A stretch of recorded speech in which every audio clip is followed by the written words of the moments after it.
bem? Vamos dar continuidade ao nosso estudo sobre doenças, sobre terapias espirituais, terapias alternativas, né? Nós falamos um pouquinho ali do Reiki, falamos um pouquinho do passe espírita, falamos um pouco do passe magnético, né? Mas todos esses mecanismos de cura, todas essas ferramentas que nós temos para cura, eles são impotentes diante de uma mente em desalinho, diante de uma mente desequilibrada.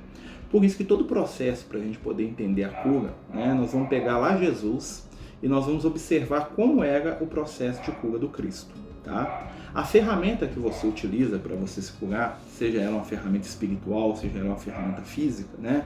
A medicina, a homeopatia, seja lá o que for, são métodos e meios para se chegar a determinados objetivos. E qual que é o objetivo?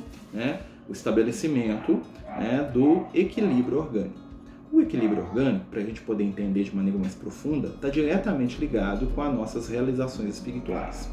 Dentro da doutrina espírita, nós sabemos que o nosso corpo físico atual é uma de várias vestes que nós temos na nossa caminhada evolutiva, e à medida que nós encarnamos e desencarnamos, nós trazemos informação para o corpo e nós levamos informação do corpo para o plano espiritual. Qual que é o objetivo da gente estar encarnado aqui? Por que a gente vem na Terra? Para aprender, para aprimorar e para se melhorar.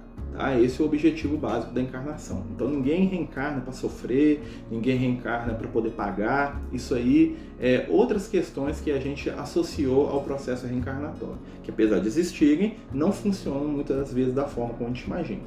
O que acontece em resumo? Todas as vezes que eu estou na matéria, eu recebo um influxo espiritual, da minha própria mente, que vai gravar, através das minhas ações e dos meus atos, o reflexo daquilo que eu sou, e isso eu vou levar de volta para o plano espiritual, refletido no corpo do meu espírito. Que nós damos nome para esse corpo de perispírito, ou corpo espiritual, que é o termo que o Paulo de Tarso gostava de usar lá nas cartas dele. O Paulo de Tarso, que não conheceu a doutrina espírita, mas que tinha um conteúdo lá espiritual muito profundo, e o livro dele, a Epístola aos Coríntios, no capítulo 12, vocês vão ver lá que ela é uma epístola que é quase que um livro dos médiuns em resumo, que ele vai falar lá dos dons do espírito, e ele está falando de mediunidade ali. Um dia nós vamos fazer um estudo disso aí também. E o que acontece? Como é que eu vou me curar da minha doença? Eu tenho lá a ferramenta. Eu fui lá na casa espírita, eu fui lá tomar passe, eu fui lá fazer o tratamento espiritual, eu estou recebendo a espiritualidade da minha casa, eu fui lá receber o Reiki, eu fui lá receber o Jorei, eu fui lá receber a terapia ortomolecular, eu fui lá receber o tratamento médico, seja ele lá o alopático, homeopático, fitoterápico, isso não importa. O que importa, na verdade, é como eu atendo ao processo que eu estou vivendo de doença. O que isso quer dizer? Muitas vezes a doença ela é um reflexo das minhas atitudes. Se a gente voltar no passado, lembrar lá do Moisés no Egito Antigo, nós vamos lembrar que os egípcios, que eram pioneiros na área da saúde, da cura, os egípcios faziam cirurgia na cabeça, tinha um negócio que se chama trepanação, que era um buraco que eles faziam na cabeça da pessoa. Os egípcios faziam uma série de situações e eles tinham lá a base, que deu origem à medicina hoje. Depois veio os gregos, aquela coisa toda lá com Hipócrates e companhia limitada, mas os egípcios eles tinham uma visão que era bastante interessante e que serve para nós hoje ainda. Os egípcios acreditavam que a doença era fruto da interferência de um espírito inferior, ou fruto, de um comportamento desregrado do doente que permitia que ele fosse influenciado por um mau espírito. Claro que como eles tratavam aquilo na época era quase que risível, Eles faziam lá os rituais, eles botavam lá as estátuas, os objetos de culto deles, e a fé deles trabalhava muito em cima daquilo. Mas a questão básica do que eles acreditavam não está muito errado não. Tanto não está muito errado que quando Moisés pegou a religião egípcia e simplificou no judaísmo, porque a religião egípcia ela era muito complexa, com muitos deuses, muitas imagens, muitas figuras, muitas alegorias, e o que Moisés fez? Ele limpou aquilo tudo, pegou a essência da coisa, que é a ideia do Deus único, que já vinha do povo de Israel lá com Abraão, apesar que o Abraão ainda tinha uma visão de deuses, de outros deuses também, que ele chamava dos Elohim, mas isso não é tema de estudo. E o que acontece? O Moisés enxugou a religião egípcia e levou alguns conceitos. E um dos conceitos que o Moisés levou, é o conceito de que toda doença é fruto do pecado. Toda doença, todo desequilíbrio orgânico, toda deformidade nasce tá, do nosso pecado. O pecador, ele vai ser doente.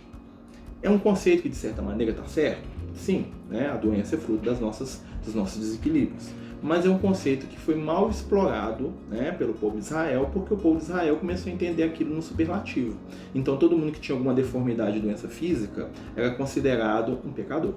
Né? Depois, com o tempo, com os rabinos, com os estudiosos da lei, com aqueles espíritos mais elaborados da ordem essênia, nós fomos entender o seguinte: olha, toda doença é fruto do pecado, mas nem tudo que é doença é perceptível. Então, o que acontece? A espiritualidade começou a ensinar, né, que a doença física, se ela é fruto das nossas ações, tá?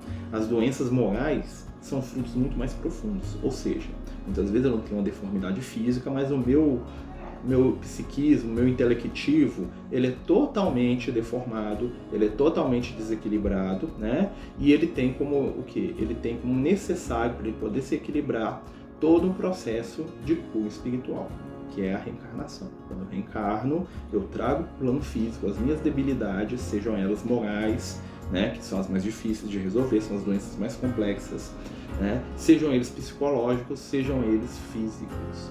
A doença física é a mais fácil de resolver. Por quê? Porque ela é o último estágio de um processo. Mas a doença moral, a doença do coração, do sentimento, da ação, essa doença já demanda uma interferência espiritual mais profunda.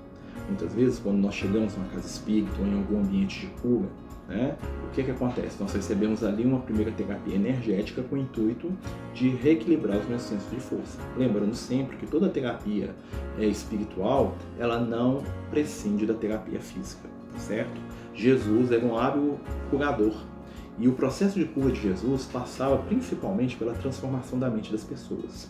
Jesus, ele injetava na gente conceitos como a ideia da imortalidade, a certeza de que a morte não existe, né? A ideia do amor divino, a ideia da nossa caminhada rumo ao Pai. Então Jesus, ele modificava a nossa forma de entender a vida. O processo de cura física do Cristo, aquela questão lá de fazer o cego enxergar, de fazer o mudo falar, o paralítico ficar livre lá das deformidades lá da doença, isso a gente pode colocar como análogo a um processo físico. Tá? Ou seja, a cura física é a mais fácil. Jesus fazia aquilo fácil. O problema era ele o quê? Estruturar a mente da pessoa para ele manter o estado de cura, que é uma coisa muito importante que a gente tem que pensar em todo o processo, né, de cura e de tratamento espiritual. É a mudança de fatores e de visão de vida. Porque o processo de cura, por exemplo, a espiritualidade nos visita, nos ajuda a receber a cura física ali, seja ela de qual medida for, e aí o que acontece? Muitas vezes a doença volta. Por que a doença volta?